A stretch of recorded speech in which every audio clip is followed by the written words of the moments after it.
Everyone, welcome back to Navya's world. ఈరోజు నేను normal రైస్తో వెజ్ బిర్యానీ ఎలా చేయాలో చూపించబోతున్నాను. చాలా సింపుల్గా చేసేయచ్చు. ఎలా చేయాలో చూపించేస్తాను. ముందుగా బియ్యాన్ని 2 సార్లు బాగా వాష్ చేసుకోవాలి. నేను ఇక్కడ ఒక 2 గ్లాసుల బియ్యాన్ని అయితే తీసుకుంటున్నాను. 2 సార్లు కడిగేసి బియ్యాన్ని అయితే ఒక హాఫ్ అన్ అవర్ నానబెట్టుకోవాలి. ఇప్పుడు బిర్యానీకి కావాల్సిన వెజిటేబుల్స్ని అయితే కట్ చేసుకొని ఒక ప్లేట్లో అయితే పెట్టుకున్నాను. నేను ఇక్కడ ఏమేమి వెజిటేబుల్స్ తీసుకున్నానో చూపించేస్తాను. ఇక్కడ బీన్స్, ఒక ఆనియన్, 3 నుంచి 4 పచ్చిమిర్చీల వరకు తీసుకున్నాను. అలాగే ఒక 2 క్యారెట్లు ఇట్లా సన్నగా ముక్కలుగా కట్ చేసుకున్నాను. అలాగే 2 బంగాళదుంపలను కూడా కట్ చేసుకొని పక్కన పెట్టుకున్నాను. అలాగే ఒక 2 టొమాటోస్ని కూడా తీసుకున్నాను.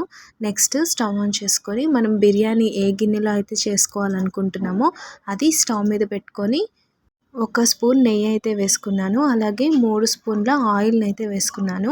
ఆయిల్ హీట్ అయిన తర్వాత 1 ఇంచు దాల్చిన చెక్క, 2 లవంగాలు, అలాగే 2 ఇలాచీలు, 1 స్టార్ అనాస, అలాగే హాఫ్ స్పూన్ వరకు షాజీరాని అయితే వేసుకొని ఒక 2 మినిట్స్ అయితే ఫ్రై చేసుకోవాలి. ఇవి కొంచెం ఫ్రై అయిన తర్వాత కట్ చేసుకున్న పచ్చిమిర్చి, అలాగే ఆనియన్ని కూడా వేసుకొని గోల్డెన్ బ్రౌన్ కలర్ వచ్చేంత వరకు ఫ్రై చేసుకోవాలి. ఆనియన్స్ ఫ్రై అయిన తర్వాత ఒక 2 స్పూన్ల అల్లం వెల్లుల్లి పేస్ట్ అయితే వేసుకొని ఈ అల్లం వెల్లుల్లి పేస్ట్ కూడా ఫ్రై చేసుకోవాలి.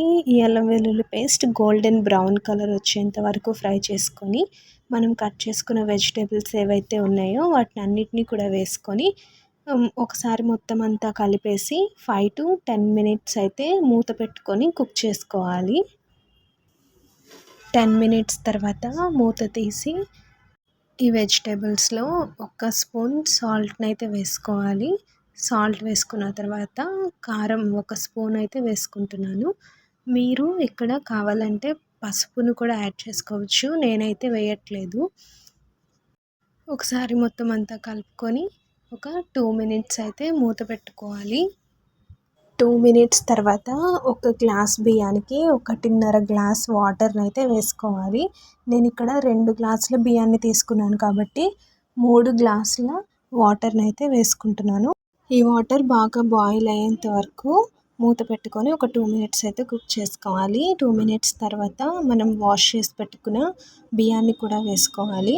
అలాగే కొంచెం కొత్తిమీర, కొంచెం పుదీనాను కూడా వేసుకొని మూత పెట్టుకొని ఒక 5 మినిట్స్ అయితే కుక్ చేసుకోవాలి. 5 మినిట్స్ తర్వాత మొత్తం ఒకసారి కలిపేసుకొని ఇంకొక 5 మినిట్స్ ఉడికించుకుంటే మనకి వెజిటేబుల్ బిర్యానీ అయితే రెడీ అయిపోతుంది. చాలా సింపుల్గా ఉంటుంది. టేస్ట్ కూడా చాలా బాగుంటుంది.